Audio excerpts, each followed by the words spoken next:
When you read the subtitle of Wesley Lowery's new book, you'll see that it perfectly encapsulates some of the signal events and concerns that have taken root during the past 2 years: Ferguson, Baltimore, and a new era in America's racial justice movement. These are concerns Lowery knows well as the Washington Post's lead journalist in Ferguson during the aftermath of the killings of Michael Brown. Lowery has since reported from many other now infamous American scenes of police and racial violence, interviewed affected and disenfranchised citizens in neglected areas of Baltimore, Cleveland, and Charleston, South Carolina. For his work, he and a team at the Washington Post won the 2016 Pulitzer Prize in National Reporting for their revelatory initiative in creating and using a national database to illustrate how often and why the police shoot to kill and who the victims are most likely to be. I'm sure we'll hear more about that database in a little bit. In They Can't Kill Us All, Lowery uses his reporting to examine and expose the cumulative decades-long impact of racially biased policing in segregated neighborhoods and offers a measured look at the civil unrest gripping the nation. Tonight, he'll be in conversation with Errin Haines Whack, a Philadelphia-based award-winning reporter who covers race and politics for the Associated Press. Ms. Whack has previously worked at the Los Angeles Times and the Washington Post. Please welcome Wesley Lowery and Errin Haines Whack. I guess I'd start by asking you about, you talk in the book about Ferguson feeling different, than some of the other, you've been a cops reporter, you've covered, shootings, but something about this felt different, you talked about. Tell me about that feeling and tell me how you knew it was time to get down to Ferguson. Of course. Well, first of all, thank you guys all for coming out tonight. I really appreciate it. On a chilly night near the holidays. I appreciate everybody coming out, and you're gonna have to forgive me if you can't hear me, start yelling at me or waving at me. I'm just beginning to lose my voice, and so I'm battling it back. I do write about that, and I've been talking about that a little bit today, about how Ferguson felt very different. As I've talked to other reporters who are on the ground, you included, there was this feeling for so many of us that while this was an occurrence that is not rare, is not necessarily something that's even unique. We now know the police shoot and kill about 3 people a day in the United States of America. And in fact, protest wasn't necessarily unique or new. There was this feeling immediately on the ground there, physically in the air, that something different was happening. I remember in the book I try to kind of walk through different characters through these stories. One of the first characters I introduce is a woman named Brittany Noble, now Brittany Noble Jones, who's a good friend of both of ours, who at the time was a reporter for a local television channel in St. Louis. And she was one of the first reporters to arrive the day Michael Brown was killed in Ferguson. And she'd covered police shootings before. She'd covered Milton Hall, a particularly egregious police shooting in Michigan, the type of shooting, of a mentally ill black man that caught on video that had caused protests, had caused people to be upset. And she remembered going out and listening to the civil rights groups and listening to the pastors and the residents, and everyone said, we're going to be in the streets every day till we get justice. We're going to fight for this. This is the last one. We're not dealing with this anymore. Enough is enough. And then she remembered as that story went from the front page to the Metro section to it dropped off the page, right? And I think many of us had experiences like that. I'd covered police shootings in Los Angeles and in Boston where there's this flurry of activity and then kind of our lives move on. Yeah. And what was so different was, I arrived Michael Brown's killed August 9th, 2014. And I arrive on the 11th. So 3 days afterwards, the morning after, the gas station has been burned to the ground. And so, which is in many ways a commentary about how we as a society and we as the media operate sometimes. We start paying attention to things when someone burns down a gas station. Yeah, when it showed up on CNN or editors say, not necessarily when this young man had been killed in the street. And so I show up on the 11th, and I remember I arrive just in time to slide into the back seat of the first press conference held by Michael Brown's family. They've just hired, a set of attorneys. They're going to address the media for the first time, talk about who he was, and I remember that going the way that most of them go. Here you have an attorney who comes in and is speaking with passion and conviction about how this is like all of these other cases, and you know the names. You have a family that's grieving and is upset. And as I leave that press conference and I drive over, the NAACP is having a forum that day, a community meeting. It's been 2 or 3 days. There's been civil unrest. And as I pull up to this church, I've never been here before. I pull up to this church and I see 100, maybe 200 people standing in the parking lot. And so I'm thinking, oh, they must just not have opened the doors yet. Oh, it's a pretty good turnout, by the way, but they must just not have opened the doors yet. And so I get out of the car, park, and I start walking up, and I start asking around. And it's not that they hadn't opened the doors yet, that this was the overflow crowd, that the church was already filled to capacity. They wouldn't allow anyone else to go in. And that 100 to 200 people had decided they were going to stand here in the parking lot and wait for the meeting to be over, and then people coming out could tell them what happened. And I remember being struck by that, having been a Metro reporter, having covered stories like this before, showing up to the 5-person community meeting or the 15-person community Right. meeting, even the packed one after the controversial thing, and you get all of 57 people. The idea that this church had been filled to the capacity, hundreds of people, and now hundreds more were standing and waiting because they felt so strongly about this that they would sweat their hair out and stand here dehydrating in the August sun outside in a parking lot so they could hear what was being said in there, told me something immediately. It was fascinating because I had never been in an environment quite like that, where you just could physically feel the anxiety and the anger floating in the air.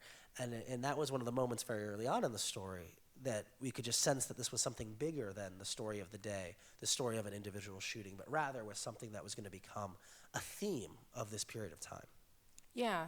I definitely think in those early days, a lot of us had that feeling on the ground. And because you go to these places, you don't know how long you're going to be there. You don't know how long they're going to be able to keep it up, right? Of course. But it, the protesting persisted. The, calls for information for, an arrest. All of those things, kind of persisted. And so I'm wondering, you start to think, okay, this is maybe the beginning of something. At what point, with the protesters, did you start to think, okay, this is maybe more than a moment, maybe this is actually evolving into more of a movement? I thought it was interesting. I think that the point where I kind of attribute this is when we see the shift from 2014 into 2015. So even beyond Ferguson, beyond Eric Gardner, beyond Tamir Rice, where we're now seeing the 4th and 5th and 6th city that is playing the same script over and over and over again. When we watch Walter Scott in Charleston or Freddie Gray in Baltimore, Sandra Bland in Texas, and we're watching in case after case masses of people mobilizing, entering the streets, demanding things of their local governments, and we're seeing the demonstrators from the previous cities physically joining them in the new cities, but also reaching out and offering organizing advice, offering structure and the bureaucracy. Do you want to use our mailing list? Do you want to? I think that was the point at which this became something that was no longer just a lot of disparate people responding in anger, and it started to become more of an organized struggle. Now, what was always true is there have always been people in this work, right? It wasn't that black people just found out about police shootings in 2014. We're like, we should get together and do something about this. This is crazy. They're killing us, right? There had always been structures and organizations that were working in these spaces. And in most cities, you had this combination of organizations that had long been there and people who had been spurred to activism for the first time, right? So in a St. Louis, for example, you had something like the Organization for Black Struggle, a decades-old civil rights organization that had been in St. Louis and doing work in St. Louis that was now partnering with people like Janetta Elzie, who had never been an activist or a protester and said, this is crazy, the police are killing people, and stepped out into the street and raised her voice, right? Yeah. And she becomes a figure, right? Adding on people like Brittany Packnett, who was the executive director of Teach for America in St. Louis, was someone who had very much worked within the political system in greater St. Louis, and who said, you know what, no, I'm stepping out in the street and I'm putting my hands up as well, right? Somebody who cared about issues, but then use that passion to translate that into the activism. There was a coalition building. That protest created this democratic space of coalition building that had not existed previously, and I think that is what propelled a lot of this forward and what continues to propel a lot of it forward. Yeah, I think that's true. Of course, we cannot talk about this without talking about McDonald's, where you were arrested. And this did get personal for you a couple of times over these past couple of years. That McDonald's arrest was one of them. Tamir Rice happening, in the area where you grew up was another.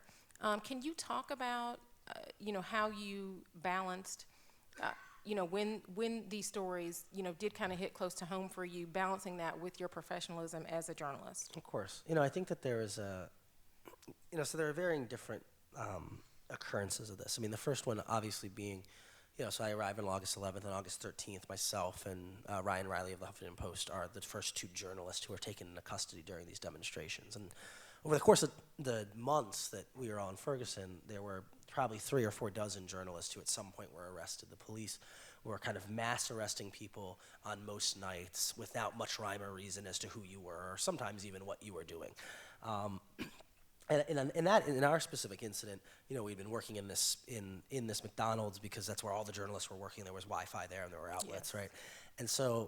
And the police came in that day. Tactically, they wanted to preemptively clear all of the businesses along the street during the daylight as a means of trying to just kind of get everyone out of the area and suppress any demonstrations that then could turn violent. And so we're sitting there in the early evening. It's still light outside. Nothing's really going on yet. And this kind of SWAT team of officers comes in and very quickly is like, you got to get out, you got to leave, you got to go, everyone get out of here. And we're asking for instructions or directions, and they get frustrated and finally say, all right, forget that, just arrest them. And so we end up getting arrested as we're asking them which door we should walk out of to leave. And so this became a bit of a spectacle, in part because there were other journalists in the area who said, wait, is that right? And Wesley just getting loaded in the back of that car? What's going on? So all the other reporters started calling the police chief and the police, trying to figure out what was going on, figure out what was happening, and it became a bit of a spectacle. Now that was different. I'd never been in a story that way, right? This was something that came and went pretty quickly. By the time they even got us processed into the jail, there had been such an outrage from all the other media members that the chief had called and said, get them out of here, what are you guys doing? And so we're in jail for 35 minutes and then we're out, right? But for weeks, we then became these public figures, right? We became people to be grappled with by the talking heads. People who, I bet they just did it on purpose, or they should have done this, or they should have done that. There was an article once, some very far-right site wrote an article once that said we were representative of the crisis of men in the United States of America, and that Ryan and I will be such bad fathers because we've shown, it's just like we became these like data points for whatever your political argument happened to be that day, right? And so that becomes personal, right? They're not talking, that's not someone analyzing or criticizing the work you are doing, and it is a literal personal thing, and digging through every tweet you've ever sent or everything you've ever posted and trying to pull it up and so, putting out your personal information. Of course, there was a site that at one point was publishing my parents' home address, and so my cell phone numbers. I had to get a second phone because my phone just couldn't be used for the first few days after that, and so so that is a unique. I actually think that there's a unique perspective that comes from that, though. Not just in that it's terrible, because that is terrible. But I do think there's something to be said for an empathy that is created when you, for the moment, are the most sought-after interview in the nation. When every journalist you know or have ever met and haven't known or ever met is trying to call you and talk you into coming on their show and not everyone else's. And there were days at a time where I literally could not touch my cell phone because I would inadvertently be answering a call if I touched the screen. And where my email was just a mess, or my Twitter and my Facebook. And I was doing that after a relatively non-traumatic event. No one in my family had died. I was not the victim of some terrorism or some. And so it made me think about what we do to all of these families when we parachute in on these stories. And all of us, we've nexused every family member's cell phone number. We've shown up at every house. We've sent them 9 messages on every platform. How debilitating it is to physically not be able to answer your phone or communicate with anyone else. But then beyond that, I also think someone smarter than me, I forget who said this once, that almost every journalist should at some point have something they're involved in or they are very close to be covered by the media. Because you start to, some are like, hey, I didn't say that though. Well, that's not at all what I was saying. You're reading this thing that you know intimately, and you're like, wait a second, that's just totally wrong. The way this is framed isn't true.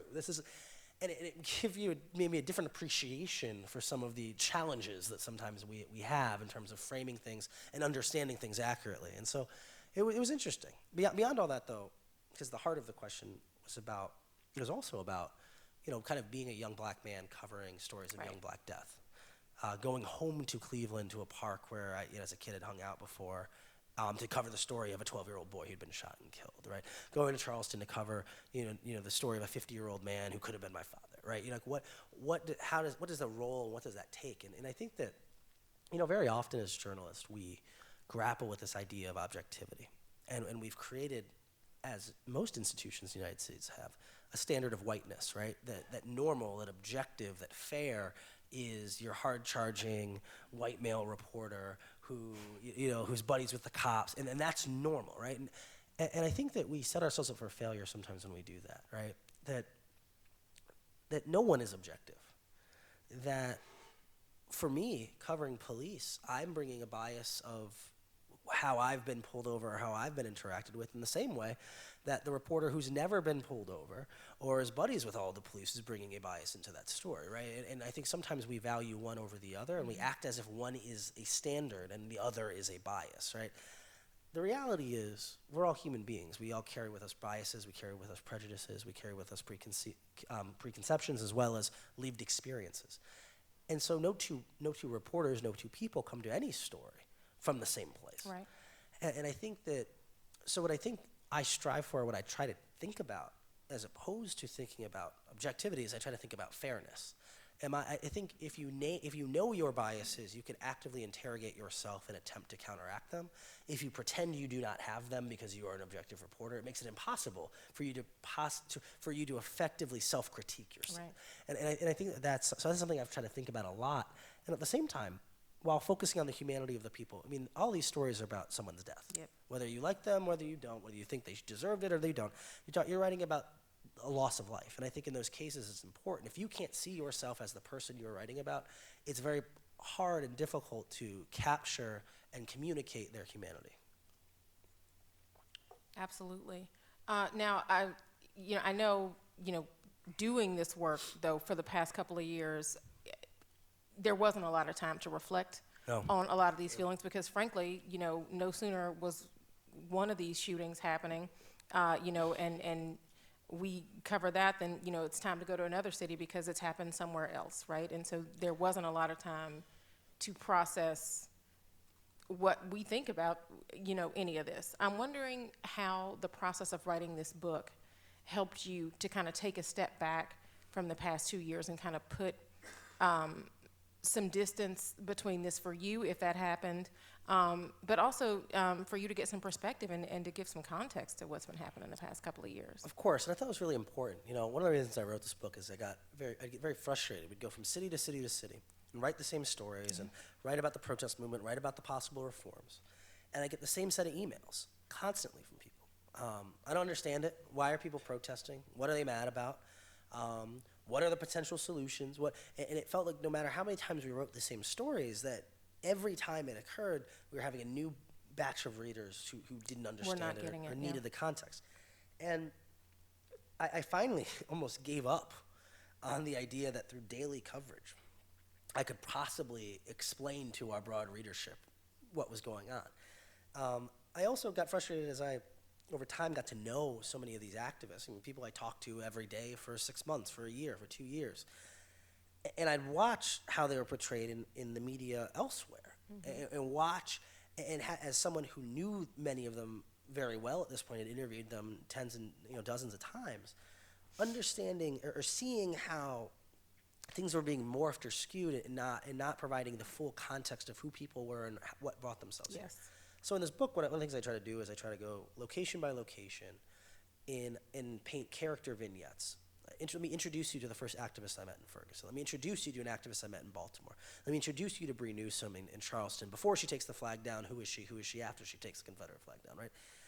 Because I believe very firmly that if you can understand one of the people, if you understand one protester, one demonstrator, you're a step closer to understanding all of them. And I think too often people who don't get it attempt to understand everyone.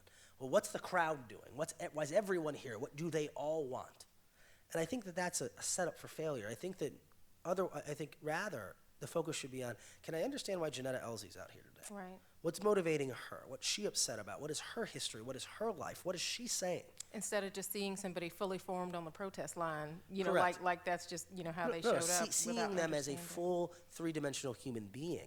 I think too often our coverage doesn't allow for that, right? Yeah. It's a quick video. Who is You're parachuting in and out, and then you're on to Susie, the next. 19, who came here from her college classroom later today, says the officer needs to be indicted. Yeah. Quote, we want justice, end quote. Next person. I don't know anything about Susie. I don't know why she's here. I don't know what her relationship with the police has been like, or if her brother was killed. But, you know, like, that it takes time There's to, no room for that. to tell people's stories, right? I think the hope with the book was that I could take all my notebooks, and I turned this book around pretty quickly, in part because it was a compilation of 2 years of work. Let me go to every notebook I had in Baltimore, every email I sent into editors, every scene, every tweet, and how can I construct a narrative of what my experience was covering that, what I learned from that space, and then what that looked like more broadly. Yeah. You know, a lot of people talk about, you know, what has been different about Black Lives Matter, and to your point earlier, it's not that these shootings were not happening, it's that now we have proof that these things are happening, right? And so I'm wondering how much of the project that you and your colleagues conceived at the Post was about having that proof, having that record for people who didn't believe this was real, for people who didn't believe it was systemic, and for people who didn't believe that it was widespread. So for anyone who might not be aware, my colleagues and I at the Post have undertaken an ongoing project where we are attempting to chronicle every fatal police shooting in the United States of America. Now, this project came about from reporting in Ferguson. I would be on the streets doing interviews, and I'd send in an article, and I'd quote the activists, the civil rights leaders as saying, unarmed black men are being executed in the streets every single day. And then I would quote the police union or the police chief who would say, look, police shootings almost never happen, they're hyper rare, and when they do, they're all these armed thugs who deserved it anyway. And because I work for the Washington Post, we have smart editors, they would call me back and they would say, well, both of those things can't be true. Who's telling the truth and who isn't? Either unarmed black men are being executed in the streets every day, or police shootings are relatively rare. They can't coexist. And so we set out to find the answer to that question. We thought that was our job, right? And so we called the Department of Justice, and they sent us some numbers, but those didn't look right. And in fact, we called them and they said, don't use those numbers, they're not comprehensive. We don't actually know. Like, oh, okay. So we start calling the state attorney generals and the secretaries of state. It's like, do you know how many people the police killed in Pennsylvania last year, in Ohio last year? No, we don't keep that. We don't require them to report that. It turned out the most comprehensive log of people who were killed by the police was a website called killedbypolice.net that some anonymous people literally published an Excel spreadsheet on the internet with people's Facebook photos and links to news articles. That there was no national compository of this data that was available in real time. Now that troubled us, right? Whether you think the people who were killed, some of these cases are people who deserved it or did not, someone who's killed by the police is killed in our name. You know, police officers are agents of the state. Their guns are paid for by us. Those bullets are paid for by us, and they are killing us. And so, as a reporter, First Amendment right to know type of person, I'm like, there should be a file cabinet with a manila envelope for every police shooting. I should be able to walk in and look at it, right? And in reality, there was no central record of this. That was shocking to us at the time. And so, we started having these conversations about how might we do this ourselves? How might we answer this question? Because everyone wants to live in a world where the police kill fewer people. The police would like to live in that world. We would all like to live in that world. But how do we go about seeking that world? How do we go about creating that world if we don't even know how many people are being killed? If we can't analyze what situations are leading to deaths? If we don't know who are the people involved in these fatal encounters, right? How can we even begin to have a policy conversation without the most requisite data? And so we started piecing this together. We had to do it by news reports because, again, we couldn't rely on police departments to tell us. So what we know is that if a police officer kills someone, almost anywhere in the country, even the smallest media markets, middle of nowhere, Montana, someone writes about it. The local newspaper writes about it. The local television does. Even if it's for one day, they do a stand-up outside the crime scene tape. There's been an officer-involved shooting. Yep. And so we set up intricate Google alerts, and we searched every single day for every new case. And we started building that into an Excel sheet and then fact-checking it ourselves, going back to that police department saying, hey, so we know you killed somebody 2 days ago. Have you released their name yet? Do you have any? And building out this database of everything we could find out about these cases. Now, at the time, we didn't even know what we should be looking for. We knew we wanted to know the race of people, the gender, if they were armed or unarmed, but that was basically it. What else should we have asked? And over time, as we build this spreadsheet out and we're reading about case after case, we started to find these trend lines. We say, wait a second. In a lot of these cases, they say the person was mentally ill. Oh, in a lot of these cases, they were in a vehicle and driving. There's way more toy gun cases than we might have thought, right? And how do we classify that? Is that armed? Is that unarmed? The police will insist that's armed. Many other people will say, no, that's unarmed. Right. And so this has been this 2-year real-time project where we're adding additional information, we're changing what we're working on. And again, a big part of that was, I don't know that we can, I think very often we look at a story and we want to look at the hyper-specifics of the individual story. We want the Ferguson story to be about, is Michael Brown's hands up? Are they half up? Are they down? Is he charging? Is he running away? And those are certainly components of the story. But we also sometimes have to zoom out and look at 10,000 feet and look at 100,000 feet and start to, how do I understand the story of this police shooting in Ferguson, Missouri, if I don't even know the context in which it sits nationally? And that's when we start seeing reporting that's been done, both by us and by others, that is starting to fill in these gaps of our understanding. We now better understand how policing in America works, and I think that's the first step to holding it to account. Right, right, and I do think that is an important step for journalists. I'm wondering about being in a world where a lot of people would say that maybe we're post-factual, right? Mm-hmm. So you've got this evidence, and you've certainly been informed by it. Do you feel that the public is now being informed by it and is more inclined to actually believe the assertion that, in fact, unarmed black people are being killed at a disproportionate rate in this country? Some people in the public are. Other people in the public are not. I have a line I use all the time, and it applies not just to the public, but even to private spaces, to colleagues of mine, that there'll never be a lack of, we'll never be wanting for a white man who's insisting that this is not about race, right? I'll write an article about a racial disparity and immediately get an email from a Washington Post colleague. But actually, did you run the numbers this way? Maybe it's not that. I'm like, no, we ran the numbers that way. No, it's like, this is definitely about race, I promise. We did all the work already, we know. No, but what about, no, we factored for that too. Well, but what if you did, we published this already in the Washington Post. We ran it all of those ways, right? That we have an insistence, in part because of the guilt that it accompanies. We live in a country that was premised on race-based slavery and has now spent 400 years attempting to convince ourselves that we're not as bad as the generation before us, That was a long time ago. We're not like that anymore. We could not be capable of doing those things. Race doesn't factor into our lives the same way anymore. We have these insistences. And I think that's one of the things that is both not just discouraging about the current dialogue, but also discouraging about the potential limitations of this work. And I think it's important to remember the limitations. I'm never going to be able to lay out the argument that convinces 100% of people that these are problems, no matter how many facts and figures we have, right? And every time we publish new facts and figures, I get a bunch of responses from black people who are like, look at the Washington Post, telling us what we already knew. Guess what? Police are killing us. Oh, guess what? And I'm not mad at them because they're right. This is not new. This is not, cell phone video and body camera video and tallies are telling black people what black people have always known, that there's a problem with the police use of force in black communities, right? Stop and frisk data is telling us what we've already known.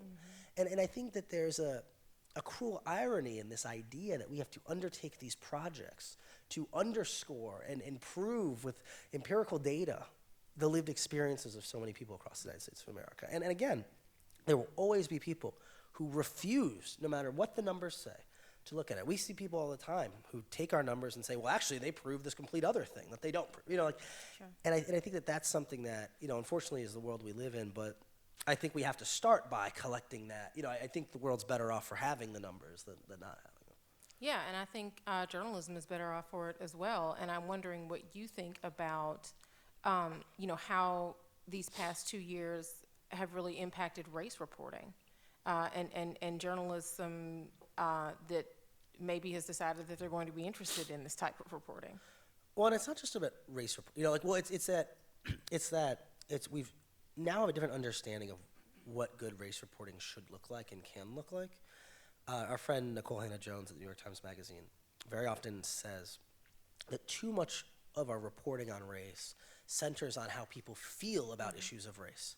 So we go to the town where they're closing the black high school, and we write a very emotional story about everyone's feelings about them closing the black high school. And we don't necessarily write the story about how the black high school doesn't have math books, right? It's great that you feel really bad, and you definitely don't think this is a this side of the track thing here. Poor black person who doesn't know any better and has always lived here. And we use that as a means of absolving these situations, right? That in reality, the story of the history of race in America is very poorly told through the feelings of people in real time. Because that gives you a bunch of stories of people holding lynchings telling you this isn't about race. It gives you a bunch of slave masters saying they don't really hate it that much. People's feelings about race are actually one of the least accurate ways possible to understand the reality of race in America. And so instead, it's how can you look at the outcomes of race in America? If black people are being killed disproportionately by the police, it doesn't really matter how people feel about it. It's a reality. If black people are disproportionately stuck in schools that are underserving them, it doesn't really matter that they really love this school. Or they don't think all the white people ran away because they're racist. And well, who cares why you think they did it? Right. And I think that that's been something. And I also think that one thing that I hope this period of time has done is it's widened the understanding of what we might be able to do through data. Building a database like this, The Guardian builds a very similar database like this. We've now seen the Huffington Post just ran a new installment today, built a database since Sandra Bland was killed of jail deaths. Who are people who are dying in jails? And why do those statistics not exist in ways that we should have, right? We've just seen Mike build a database of transgender people who are being murdered, right? This idea that that we as the media need to go seek out additional information as opposed to regurgitating information that's already available. And I hope that that has been a shift in the mindset of how investigative teams, how data teams, how enterprise teams at so many of our publications work. Yeah, I think that's exactly it. I mean, focusing on impact versus feelings. I mean, the emotional side of race coverage. Well, because what makes something or someone, a policy, a place, a decision, what makes it racist? What makes it racism? Is it intentionality or is it outcome? And I would argue that it's outcome. And I think that I think that there's a big disagreement. I mean, much of the country thinks that racists are people who wear hoods, right? And that if you don't actively believe I need to go seek vengeance against all these black people, I need to keep them down, then you cannot be a racist, or what you are doing cannot be racism. And what I would argue is that it's not about intentionality at all, but rather it's about outcome. Right. That quote unquote good people attended lynchings. Quote unquote good people fled the inner cities when black people started migrating there. Quote unquote good people pulled their kids out of school so they didn't have to go to schools with those hooligans and those kids, right? I'm not really interested in litigating the morality of people or the intentionality of people. I'm much more interested in documenting the results of those decisions that are being made. Absolutely. At the same time, though, I would counter to you that, there are times when feelings and facts do collide, and I'm thinking specifically of the mistrials that happened in Cincinnati and in Charleston. And I'm wondering if you think that there's a relationship between those mistrials, which have happened, the first two trials that happened in the wake of our presidential election. Is there a relationship between those events? I think that there's feelings matter, and they manifest in that we operate in a judicial system that is based largely on people's perceptions. The subjective decisions of prosecutors, subjective decisions of secret grand juries, and then the subjective decisions of juries, right? We like to tell ourselves that there's an objective standard. But what we know is you could try the same case in 10 different juries and you might get 10 different outcomes, right? And I think that speaks to the subjective nature of the world we live in and the nation we live in. Now, because of that, that's where we start seeing the impact of our national opinions towards police and law enforcement influencing the ability of people to receive what they believe to be justice or not justice, right? We live in a country that gives broad latitude to police. At the time, when we started doing all this reporting, we had no idea. It was like, what? Let's just wait and see what happens. I mean, I'm sure they'll charge that officer if it was bad. Well, we now know that the police officers get charged in a statistically insignificant number of shootings, that every shooting is legally justified. In fact, that's a terrible measure to decide if this was a good shooting or a bad shooting. Is it legally justified? Because under the laws that work, police, if they are scared, are allowed to kill you. That's how our country works. And in fact, it's not even if they are scared, it's if they can convince someone later that they were scared, they're allowed to kill you. And I think that we have to, and so I think that over time we've developed a new understanding. You know, this system as is was not ever intended to convict police officers of crimes. It's not structured to do that. And I think that forces a more difficult, more complicated conversation about what does justice and what does restoration of trust look like when we accept fundamentally that it's not going to be convictions. Right. That we can watch Walter Scott be shot in the back and then watch Michael Slager not be convicted of it. And so what does that mean? What are the levers of accountability? What are the levels of justice that have to be applied to the system now to provide the closure and the vindication of someone like that's family? Yeah. And just to step outside of the police shootings for a minute, because I feel like we do have to talk about the Dylan Roof verdict, because it happened today as we were headed in here. And you made the point earlier about, you know, what people's assumptions are about what racism has to look like in America. And this, frankly, was one of the recent cases that actually did result in a verdict. Of course. I'm wondering how much you think that has to do with what people's idea of racism is, and what they saw in this person that maybe is not happening in some of these officer cases. What I think is really illustrative of the Dylan Roof case is when you read his words about how he became radicalized, which we don't read about that much. If it was a Muslim, we'd know every website he'd ever visited and exactly who told him to do it. Well, we don't refer to him as radicalized. Correct. Right. Who radicalized? Who made this young kid decide that black people were such a scourge in the United States of America that he needed to massacre 9 of them in a church as they prayed?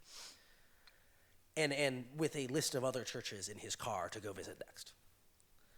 And when you read his own writing, his own words, you see that this kind of insistence on visiting these white supremacist sites, these message boards, he was convinced that the media was covering up all of this black on white crime, that all of these white women were being raped, that there was this active and in many ways historic prejudicial thinking towards black people and black men specifically. All of these tropes that we have seen for years, of the hypersexualized black male, of the hyperviolent black male, of this race crime. White people have been scared for the entirety of the United States of America that black people were going to wake up one day and kill all of them, right? Now that is their guilt playing on them. That's, yes, perhaps in a more just world that would have happened. Who knows?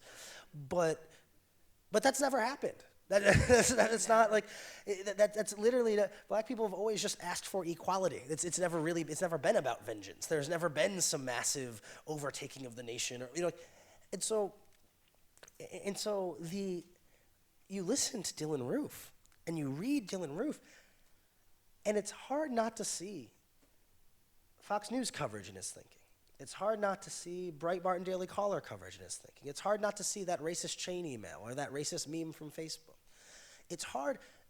You very quickly start seeing how, when distilled to its rawest, purest form, if you truly believe these things you are saying, if you truly believe that there is this spate of black on white crime being covered up by the media, that black people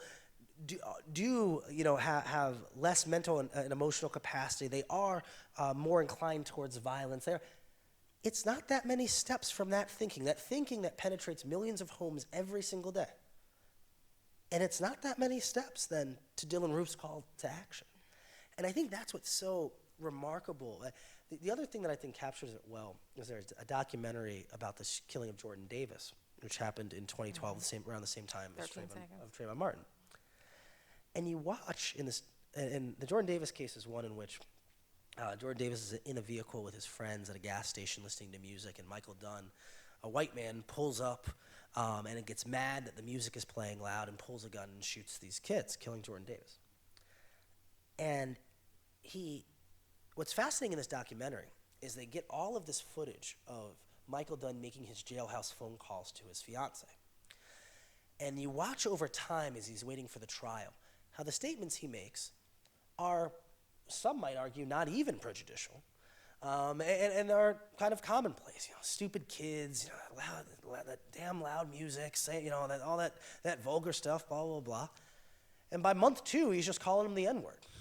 And you literally watch how these statements that are thrown around constantly by people, when left in complete isolation, when controlled, just sitting in this room by himself for months, deteriorate into clear, explicit bigotry. And it speaks to, we want to tell ourselves that we've achieved some level of racial parity and racial understanding, and that these prejudices don't exist. And I think that's a mistake. I think that what will be a sign of progress is when we finally hit a point where we can accept that our prejudices are not going away, and we can begin correcting for them. And unfortunately, I don't think we're there. What do you think of President Obama's general position, response, and policies concerning the two issues, mass incarceration and police violence against black people? I think that there is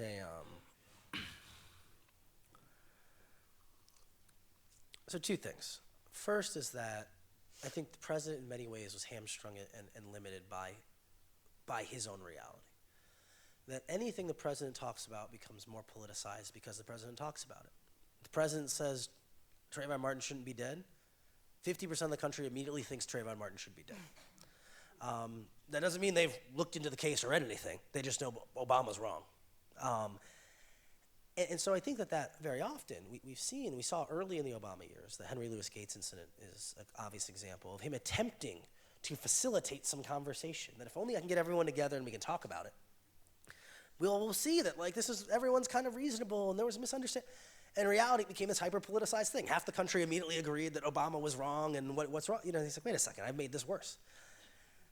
Now, what I think the president has done, and it's hard in the moment, right? I talked to a lot of activists, I talked to a lot of advocacy groups who want the president to have done much more, who say, why hasn't he charged all these officers with federal civil rights crimes? Why haven't we reformed every police department? Why haven't we pushed some omnibus legislation that would create these reforms? And it's easy to say that and to think that, but I also think it's important to note that this administration has done a historic amount of work in these spaces. The Department of Justice investigated more police departments in the 8 years of President Obama than in the entirety of the United States of America previously. That this was not something we were doing beforehand. We weren't forcing reform. We weren't looking at data collection.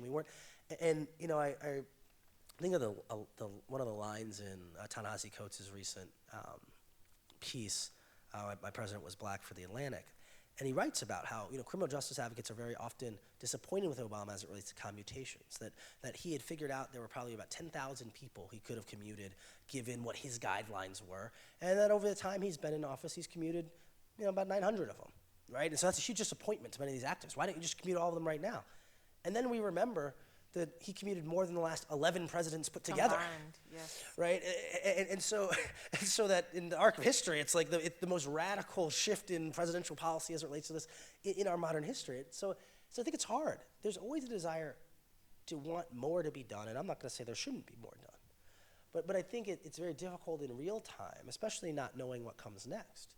It's difficult in real time to assess what the impact and what the legacy of these programs will be. Like I said, we're coming out of an administration that has investigated dozens of police departments, has forced reform in dozens of police departments, has helped facilitate a national conversation that is going to reform police departments and save lives, right? It's not just paperwork, right? If the Ferguson Police Department has to be completely retrained, that's some kid who's not dead now. And the same goes for Chicago and Baltimore and Cleveland and Albuquerque and all of these places where they've done this work. And so I think that like I said, I think it's kind of a mixed bag. I definitely have critiques. But I think that it is important, especially at this time, to remember some of the work that has been done. I mentioned in the database, two questions. One, is the Department of Justice now, or is there some university public policy center keeping the statistics on police killings that you have started at the Post? And second, what can you tell us about, let's just say the last year, 1,100 people were killed by police. What was the racial profile of the people killed? What was the racial profile of the police officers during the shooting? So I'll answer in the opposite order, but so we're looking at about 1,000 people who are killed by the police every year, and it depends on what exact measure you want to use. We look specifically at shootings. There's some other databases that include other deaths in custody, but we're talking about a universe of about 1,000 people, right? And then an additional 1,000 killed in jails. Either they killed themselves, Sandra Bland, either they killed themselves, they're not given medical attention, right? And that's a whole different data set that the Huffington Post is putting together. There are a few ways to read the data, right? And so what we know broadly is that the vast majority of people killed by the police are armed white men. We also know the vast majority of Americans are white men. There are millions more white people than there are anyone else. In many of the cases, in most of the cases, the person killed by the police, regardless of the race, is armed and attacking an officer at the time of the killing. But when we start breaking it down by percentage, we see a different breakdown, right? So black Americans black people are 12% of the population, black men are 6% of the population. Black people are 24% of the unarmed people killed by the police. And so they are double. They're at least 2.5% overrepresented in unarmed people killed by the police. Then, when you break that down further, when you analyze the threat level, was this person not just armed or unarmed, but were they actively in the process of attacking an officer or attacking someone else? We see that black people are no more likely to have been attacking people, because one of the explanations is, because the black people are all resisting, they must all be attacking the officer. Well, no, actually, white people are just as likely, if not more likely, to be attacking an officer, and that is what prompts them to be killed by the police than a black person. And then beyond that, when you look specifically at just the buckets within the race, so a bucket of every white person killed by the police and then every black person killed by the police, a black person killed by the police is more likely to have been unarmed when killed than a white person killed by the police. And so that's where we start speaking about things like implicit bias, about training, about perceptions, about media portrayals. Why is it that it seems a black person is more likely to have their threat assumed to be greater? They are not armed, they are not attacking, and yet they end up dead. Why is that more likely here than over here? Well, we also know the other things we found were that somewhere between a quarter and maybe as many as a half of the people involved in these fatal shootings are in the midst of some type of mental health crisis. What I often say is that if a quarter of the people who police interacted with were diabetics, every police officer would have insulin, right? We know that, right? If a quarter of the people who the police showed up and end up dead are in the midst of a diabetic shock, they would give them all EpiPens, right? Yet most of our police officers aren't receiving adequate mental health training. They call it CI, crisis intervention training. But most of our officers are, in fact, entering situations that they have not been equipped for. And in many of the situations are showing up when, in reality, a better person to show up would be a mental health counselor. We're having cases of, we think of a case, Laval Hall in Florida in 2015, who, this young man with a mental illness, the older man lives with his parents still because they take care of him. And he's half naked, running around the backyard with a broomstick in his hand, refusing to come to bed. And so his mom, as she's done a million times, calls 911 because that's the only number there is to call. Hey, I need help getting Laval inside. He's outside running around with his broom handle. And so the police show up, knowing who he is, having been to this home before, and come out into the backyard, and an officer gets scared, says Laval's running at him with the broom handle, and shoots and kills this kid. Now, man, he was not a kid. Now, when the dashboard camera comes out, what we see is that Laval Hall is, in fact, running away, horrified at who these men with guns are in his backyard, and gets shot and killed by these officers. Now, as far as the media is concerned, that's the story of an armed man killed by the police. an armed black man who did not comply, who was acting unreasonably, who charged a police officer with a broom handle. What was he supposed to do? And so I say all that to note the need and the desire. And one of the main things people talk about when we talk about reforming policing is these shootings that, two things, potentially, some they call lawful but awful shootings. That shooting is legal. That officer said he was scared. If an officer is scared, he's allowed to kill you. Doesn't matter if he should be scared or not. Second thing people talk about often is this thing called officer-created jeopardy. The idea that the officer has now placed himself in a situation in which he has to kill you because he's scared, and where he could have made other decisions to avoid being in a situation where now he has to kill you. The example we use on this often is the Dontre Hamilton case in Milwaukee. Dontre Hamilton is a homeless man sleeping in a park on a cold night. Two officers encounter him initially. Talk to him briefly, ask him not to bother people, say, hey, maybe you don't sleep over there, maybe sleep here, and go on with their night. Later on, another officer, now an individual officer, comes up, sees Dontre Hamilton sleeping, pokes him awake with his stick. Dontre Hamilton, shocked, jumps up, snatches the nightstick from the officer, and starts hitting the officer with it. Now the officer is scared, he's being attacked with a weapon, and he shoots and kills Dontre Hamilton. That was a legal shooting. The officer was scared. He was under attack. Armed black man attacking him. But they fired that officer, which is an outlier. It was a rarity. And the police chief at the time said that this was officer-created jeopardy. Why'd you go wake this mentally ill man up by poking him? Why'd you get so close to him? Why did you create this situation? And why did you need to do this when clearly we'd already had these other officers? And so that's kind of the conversation. To briefly answer the first question, when we began our project, the federal government had no intention of doing any of this work. We did this project. The Guardian did a similar project tracking deaths in custody. And at one point, the FBI director in a meeting says, that it's embarrassing that we know more about who's being killed than he does.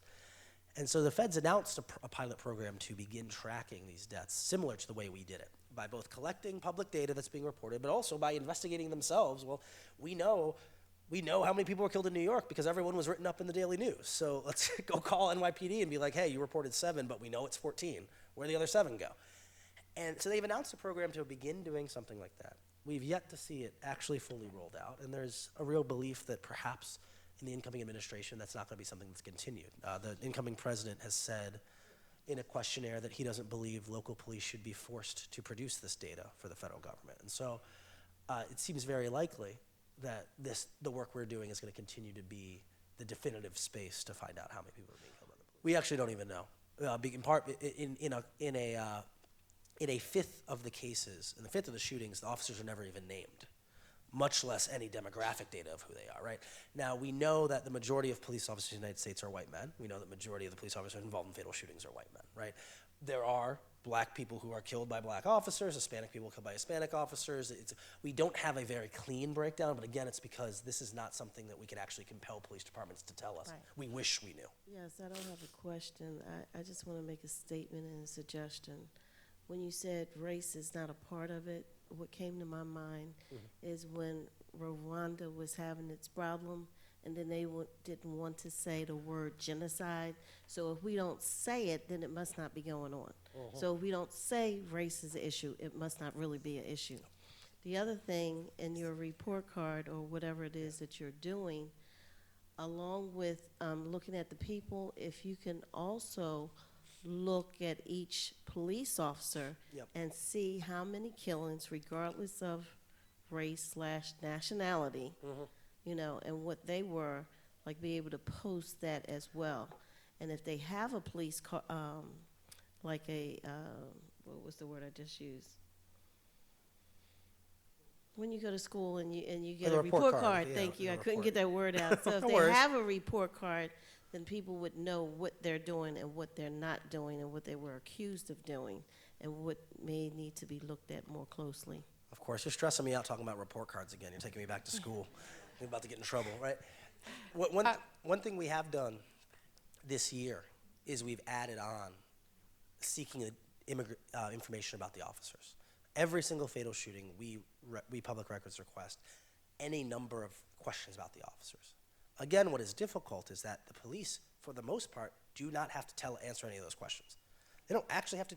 There are some departments that have decided as a matter of practice that we do not release the names of the officers. So full departments, that Chicago PD, for example, where not a single name of an officer who's killed someone is available unless that officer gets charged with a crime, and what we know is that statistically, almost none of them get charged with crimes. And we've seen legislation to that effect being proposed, Here, in multiple states. here, Exactly. for example, in Pennsylvania, there's been a proposal to shield the names of officers who are involved in fatal shootings. Now, one thing I will say is we did a review last year of just the first 9 months of the year, not even the full year. And in the first 9 months, we found 64 officers who had been involved in a fatal shooting last year and who had previously been involved in a fatal shooting. We found some officers who'd killed 3 or 4 people. We found a husband and wife couple who each had 2 or 3 shootings. And that the majority of these cases, you're talking about patrol officers, not SWAT officers, not snipers, not people who are walking the beat every day, who are finding themselves in 3 or 4 situations. In some cases, people who there are early warning systems that are supposed to flag these officers. Hey, this guy has had a spike in complaints from that he's been roughing people up. That there are certain indicators that police know. Well, if you're doing X, Y, and Z, you're very likely going to end up using fatal force sometime soon. And we've had cases where officers who've been flagged 3 or 4 times who still end up using fatal force because departments aren't responding to that. But again, that's something we're working hard on. It's very difficult because the police basically don't have to answer any questions about who their officers are and why they and when they kill. Hi. I was just wanting to know, in your studies, do you believe that there's a chance for racial justice, in the sense that the racial injustice that have continued with the police shootings, and even going back as they talk about this election with the Electoral College, which was supposedly designed to protect slave states? So if you have these mechanisms that are inherent in keeping those rules, or for police departments to comply, how do we then achieve the racial justice, in this movement? I'm not particularly optimistic about what that means and what that looks like. I think that I think to solve a problem, you have to be willing to define the problem and willing to discuss the problem. I think that when we look at our criminal justice system, when we look at the way we police, when we look at who's being impacted by racially disparate policies, we have to trace that to where and why it began. It is not a coincidence that police departments are served to patrol and contain black communities, because police departments largely began as means of controlling and containing black populations who were enslaved. When we are incapable of having that conversation, which we broadly largely are, it becomes very difficult to have real conversations about how we solve that. And we're having a conversation now about the Electoral College and about whether it's equitable, whether it makes sense, how it works. Most serious people refuse to begin their conversation being like, well, of course, why would we keep this thing that was clearly meant to enforce an inequity, right? On its face, why would we keep using this system? It was meant to dehumanize certain parts of people. We can't, but as a populace, we are both simultaneously so uninformed of our own history and so guilt-ridden about it that we are incapable sometimes of calling spades a spade. Like, yes, we did this thing because it was like a dumb racist decision we made. How about we undo it? I think we have to get to that point before we can actually start seeing the kind of seismic systemic change. Like, we have to be able to imagine a world that is fundamentally different than the one we live in now. And I think for many people, they don't believe that there needs to be a reimagination of the world. It's this idea that things are not actually that bad. If only we could change 1 or 2 things, get rid of one bad apple officer, if only. And the reality is, when we look at our when we look at our outcomes, we know that we have systems that currently do not work to serve certain sets of people. And if the system does not work, that begs the question of why we continue that system as is. What might policing need to look like in a different world? What might education need to look like in a different world? And I think that it forces us to think much larger and much bigger than the individual policy conversations we very often like to have, right? And that's difficult because change means insecurity. It means different. We do a lot of things because we've always done them that way. Now, again, in the nation in which we live, if we've always done something that way, I can probably tell you why we started doing it that way. And I think I think that's just something that until we have a broader kind of understanding of our own history, it's difficult to even begin having those talks. Well, this has been very uplifting and inspirational. I'm so glad that you ended that on a message of hope, Wesley. Thank you so much.